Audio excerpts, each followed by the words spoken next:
Oke, jadi di konten ini saya akan menceritakan beberapa progres yang sudah kami lakukan sehubungan dengan konten yang sudah saya upload, studi tour. Jadi ini lebih kepada narasi atau penjelasan berkaitan dengan aktivitas yang sudah kami lakukan pada kegiatan pembelajaran di luar kelas untuk mata kuliah pengantar antropologi. Dan ya, itu semacam pengantar kita untuk mengenal, yang pertama itu penggunaan teknologi, dan yang kedua itu kita bisa mengenal ekosistem.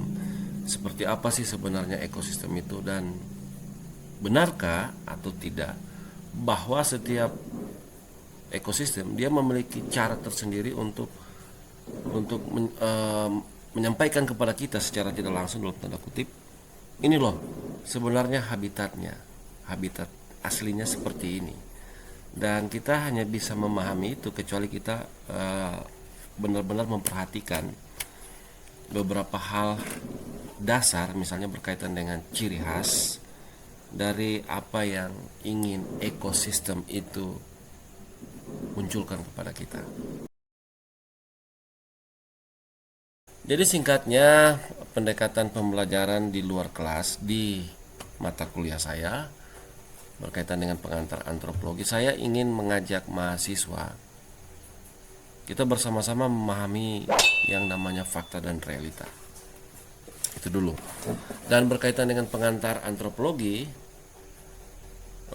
jadi saya menggunakan ekosistem itu untuk media pembelajaran mahasiswa ini yang berkaitan dengan ruang lingkup atau lingkungan antropologi sehubungan dengan antropologi fisik. Dan seperti ini antropologi sehubungan dengan antropologi budaya atau antropologi sosial budaya. Dan kita mulai melakukan identifikasi pada lingkungan di sekitar Danau Poso, terutama mengaitkannya dengan sisi sejarah dari Danau Poso, bahwa Danau Poso itu terbentuk karena peristiwa tektonik. Jadi ini loh ceritanya, dan ini objek-objek yang memang itu berasal bukan di permukaan bumi, tetapi itu berasal dari dalam bumi, yang kemudian melalui proses alam dia mengangkut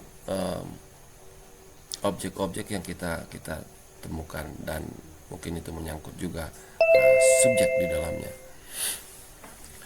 Sebagai contoh, batu berongga, kemudian di situ ada pasir, kemudian ada fosil dari cangkang kerang.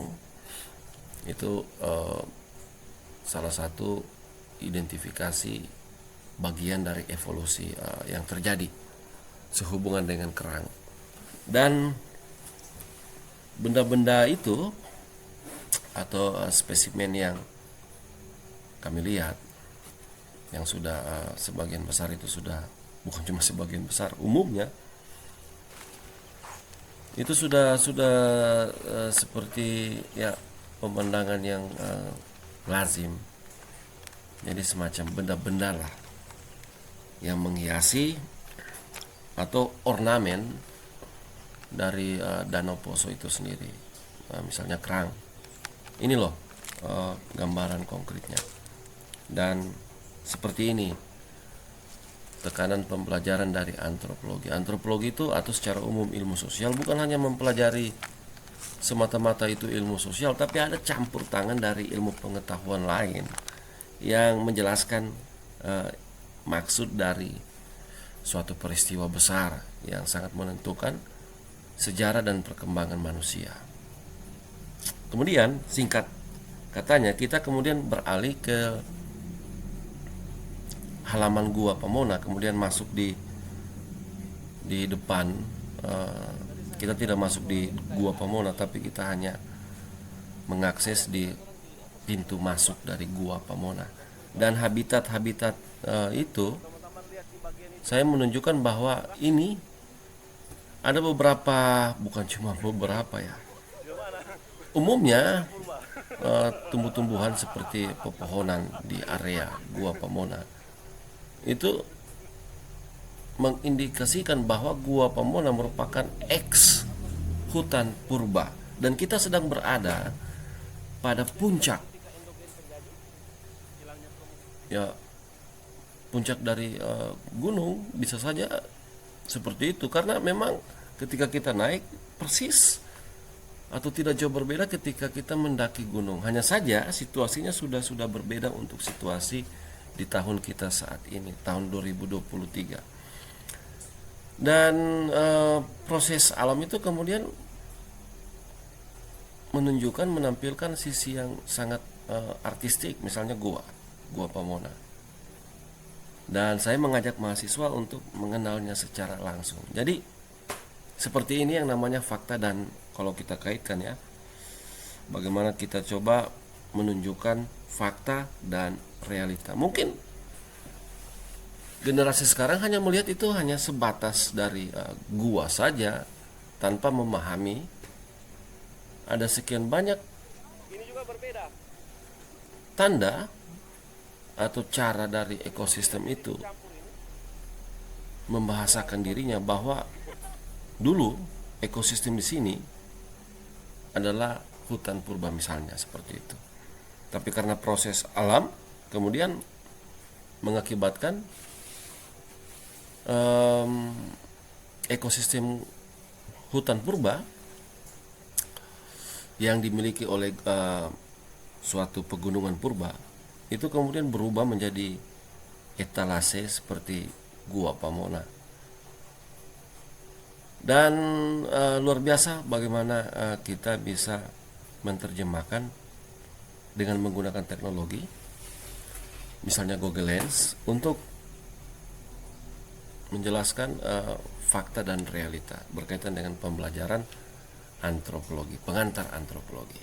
Melalui pembelajaran kita yang sudah berlangsung tadi di luar kelas, jadi itu dapat menjelaskan kepada kita, jadi setiap fakultas, misalnya kita Fakultas Ilmu Sosial dan Politik, itu memiliki ciri khas, terutama itu menyangkut bagaimana kita memahami fakta dan realita.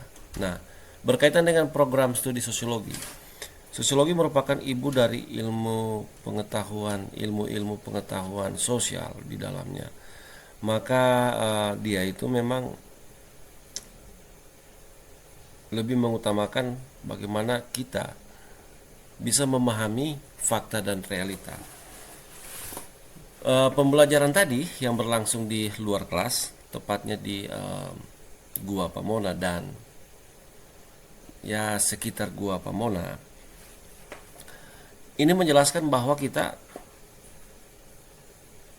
memperoleh pengetahuan yang baru berkaitan dengan fakta dan realita.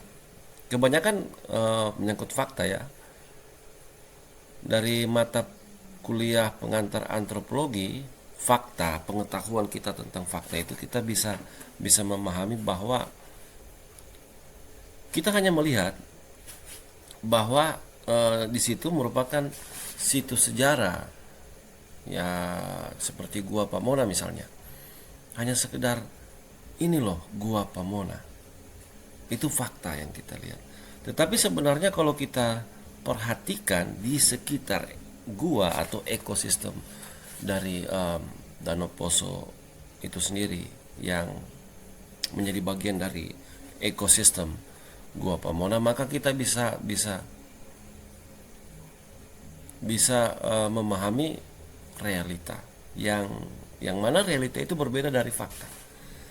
Ternyata itu bukan hanya sekedar gua, karena memang dari sekitar gua saja, termasuk di halaman gua,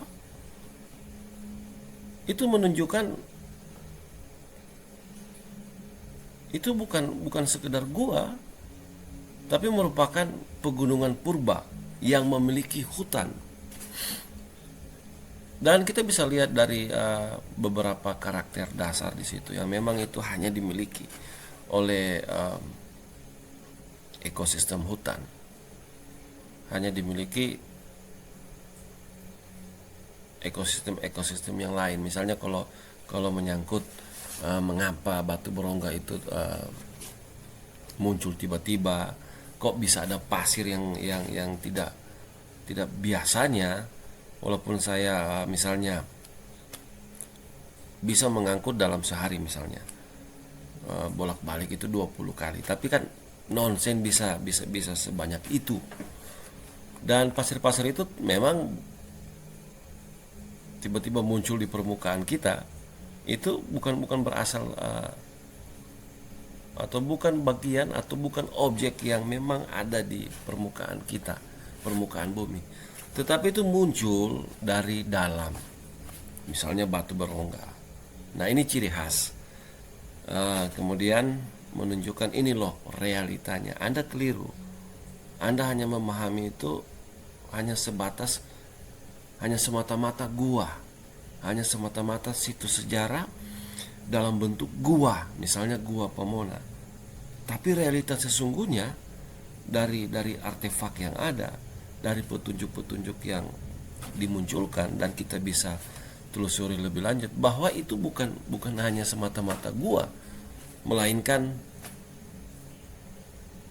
Gunung Purba yang memiliki hutan. Ini closing untuk konten ini. Jadi sebenarnya ketika kita mengupayakan atau ketika kita mencoba menelusuri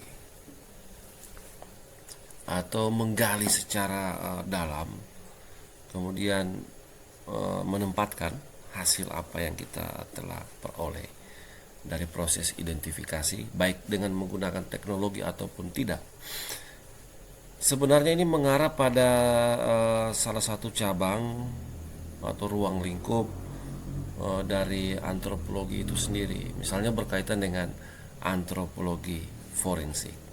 Dan saya Adriani Tobondo mengucapkan banyak terima kasih sudah mampir di channel YouTube Keluarga Tobondo Nayawan, dan jangan lupa untuk klik subscribe.